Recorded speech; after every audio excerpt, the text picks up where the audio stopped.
ప్రస్తుతం మనతో మాట్లాడడానికి హైకోర్టు న్యాయవాది లలితారెడ్డి గారు ఉన్నారు. ఆవిడని అడిగి తెలుసుకుందాం అసలు ఈ కార్ రేస్కు సంబంధించి కేటీఆర్కి ఖచ్చితంగా శిక్ష అర్హుడా లేదా అనేటువంటి అంశం పైన. నమస్తే మేడం. నమస్తే.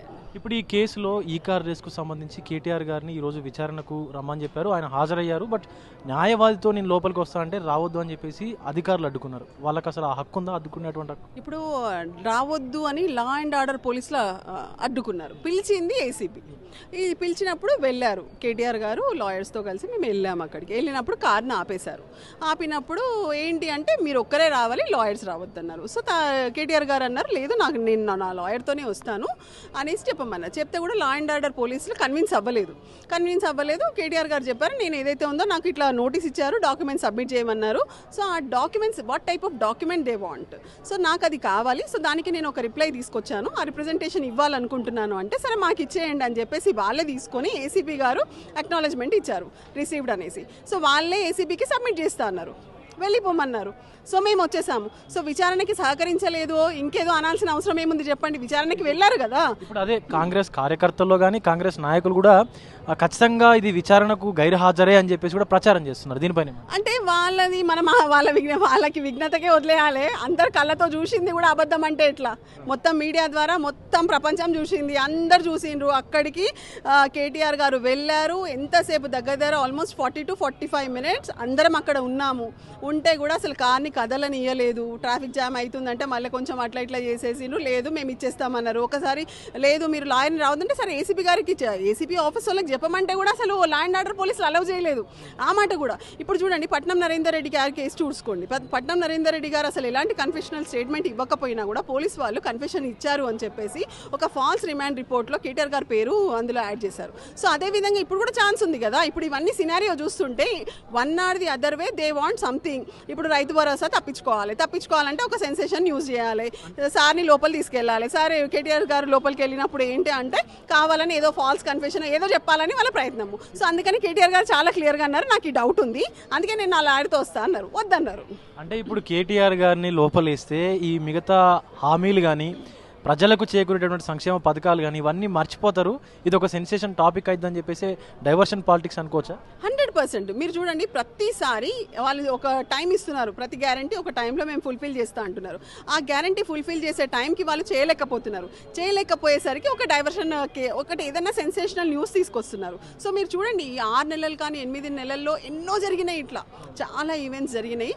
Every time they want to divert the issues అనమాట. వాళ్ళ ప్రామిసెస్ని డైవర్షన్ ఇవి చేయాలి. సో ఆ విధంగా కావాలని చెప్పి ఇట్లా కేటీఆర్ గారు మళ్ళీ ఇలా పిలుస్తుంటే ఆ విధంగా వాళ్ళకి ఇంకా కొంచెం purchase some more time. So ఆ విధంగా ప్రజలకు ఏదైతే ఉందో చేసిన ప్రమాణాలని వాళ్ళు ఎగ్గొట్టడానికి చేసే ప్రయత్నాలు. రైతు బంధు కూడా చూసుకున్నట్లయితే సంవత్సరానికి 15,000 రూపాయలు ఇస్తా అని చెప్పేసి అన్నారు. ఇప్పుడు దాన్ని కుదించి మళ్ళీ 12,000 రూపాయలు అంటున్నారు. ఇంకొకటి ఆ బీడు భూములు ఏవైతే ఉంటాయో వాటికి ఇవ్వను, శాటిలైట్ ఇమేజింగ్ ద్వారా ఓన్లీ పంట పండించేటువంటి భూములకే ఇస్తా అని చెప్పేసి అంటున్నారు. అంటే వీటి గురించి అసలు ఏమనుకోవచ్చు? ఇప్పుడు ఎలక్షన్స్కి ముందు రేవంత్ రెడ్డి గారు వెళ్ళి ఎన్ని ప్రామిసెస్ చేశారో మీరు అందరూ కూడా మీడియా వాళ్ళకి నేను ఏమంటున్నా ఆ ప్రామిసెస్ని ఇప్పుడు అనే మాటల్ని మీరు కంపేర్ చేయండి.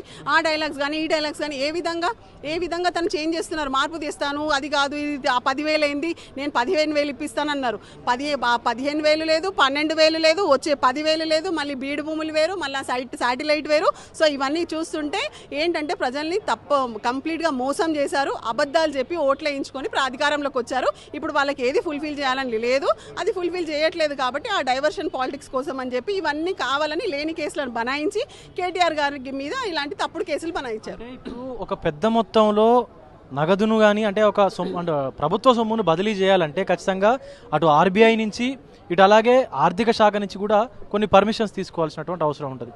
ఇవేవి తీసుకోకుండా 55 కోట్ల రూపాయలని హెచ్ఎండిఏ ద్వారా ఆ యొక్క గ్రీన్కో కంపెనీకి పంపించడం అనేది నేరం కాదంటారా?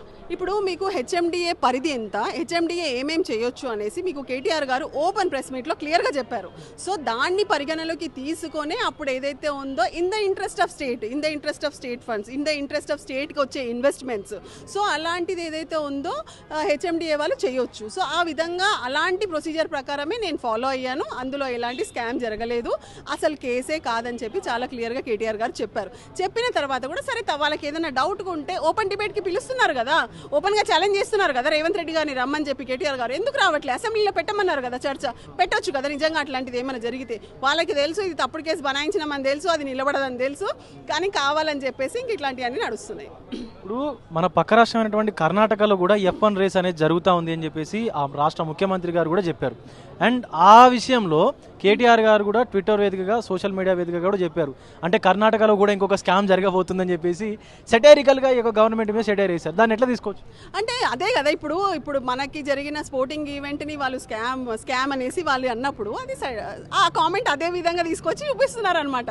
ఇప్పుడు అక్కడున్న గవర్నమెంట్ ఏంటి, వాళ్ళు ఏం చేయబోతున్నారు, ఒకవేళ ఇది స్కామ్ అయితే నిజంగా మీరు అన్నట్టుగా అదేమవుతుంది మరి, అంతే కదా.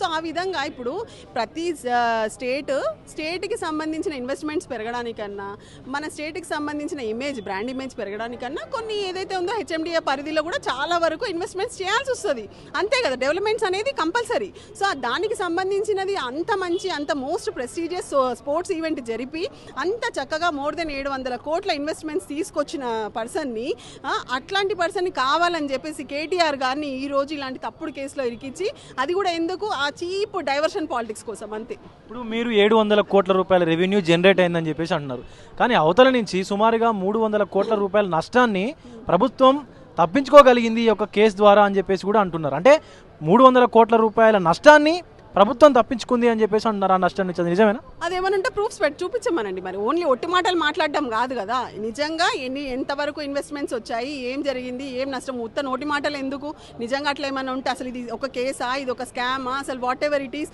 మీరు అంత తొందరగా ఈరోజు కంప్లైంట్ ఇస్తారు, రేపు ఎఫ్ఐఆర్ చేసేస్తారు, ఎన్నో ఉన్నాయి కదా. ఇప్పుడు రెండు ఇరు వర్గాల నుంచి చాలా సుదీర్ఘంగా గంటల పాటు న్యాయస్థానం ముందు, గౌరవ న్యాయమూర్తి ముందు ఆర్గ్యుమెంట్స్ జరిగాయి. చేసినప్పుడు గౌరవ న్యాయమూర్తి గారు రిజర్వ్ చేశారు.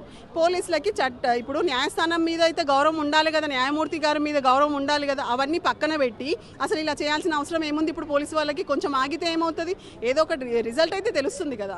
సో ఇవన్నీ కావాలని తప్పుడు కేసులు ఇరికించి ఏదో విధంగా ఒక సెన్సేషన్ న్యూస్ తీసుకురావాలి, రైతు భరోసా, రైతు బంధు నుంచి తప్పించుకోవాలి.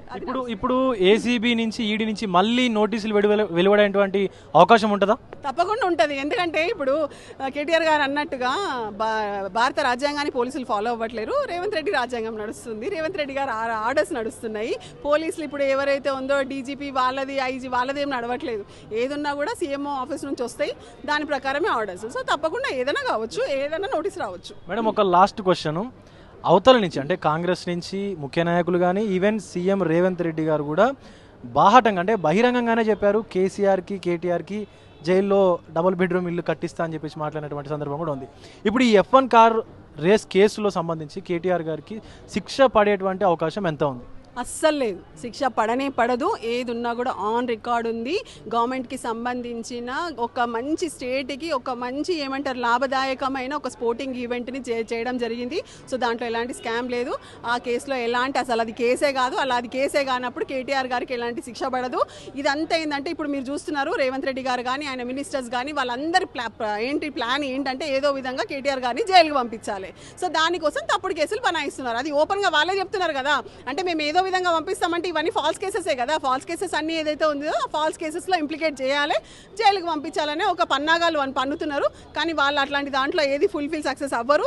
తప్పకుండా న్యాయస్థానం మీద మాకు నమ్మకం ఉంది, మంచి తీర్పు న్యాయస్థానం ఇస్తుంది. Right, thank you madam. So ఇది పరిస్థితి. ప్రముఖ హైకోర్టు న్యాయవాది లలితారెడ్డి గారు చెప్తున్నటువంటి సిచ్యువేషన్ అయితే ఉంది. కేవలం తప్పుడు కేసులు బనాయించి కేటీఆర్ని లోపలేసేటువంటి ప్రయత్నం చేస్తూ ఉన్నారని చెప్పేసి కూడా ఆవిడ చెప్తున్నటువంటి సిచ్యువేషన్ అయితే ఉంది, కనిపిస్తూ ఉంది. సో కెమెరామెన్ అజర్తో విజయ్, తొలి వెలుగు, బీఆర్ఎస్ భవన్ నుంచి. ప్రపంచంలో ఏ మూల ఏ క్షణం ఏం జరుగుతుందో వేగంగా తెలుసుకోవడానికి తొలి వెలుగు వాట్సాప్ ఛానల్ని ఫాలో చేయండి.